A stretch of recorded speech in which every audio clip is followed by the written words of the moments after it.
দুইটা প্রাণী আছে, জিন্দা অবস্থায় পবিত্র হালাল, মুর্দা অবস্থায় পবিত্র হালাল।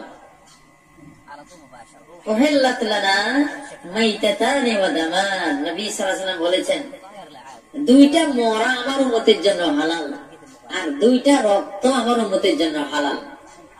দুইটা মরা হইল আস-সামাক ওয়াল জারাদ, দুইটা মরা হইল মাছ, এটা জিন্দা অবস্থায় হালাল পবিত্র, মরা অবস্থায় কি হালাল পবিত্র। আর একটা হলো ফড়িং ওয়াল জারাদ, ফড়িং, এই বড় বড় ফড়িং আছে না, মাঝে মধ্যে খুব রেয়ার, মাঝে মধ্যে দেখা যায় ঘরের ভিতরে এত বড় ফড়িং একটা, এগুলি খাওয়া হালাল, এগুলি জারাদ বলে। এগুলি আরবরা ভাজি করে খেয়ে ফেলা। বাংলাদেশে কেউ ফড়িং খেয়ে তো এলাকা থেকে বাইর করে দিবে,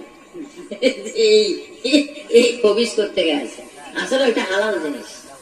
ফড়িং, এই যে বড় বড় এগুলি যারা পঙ্গপাল বলে এগুলিকে, এটা হালাল। এটা আফ্রিকা মহাদেশে, আরব মহাদেশে অনেক সময় আসে কোটি কোটি ফড়িং একসাথে।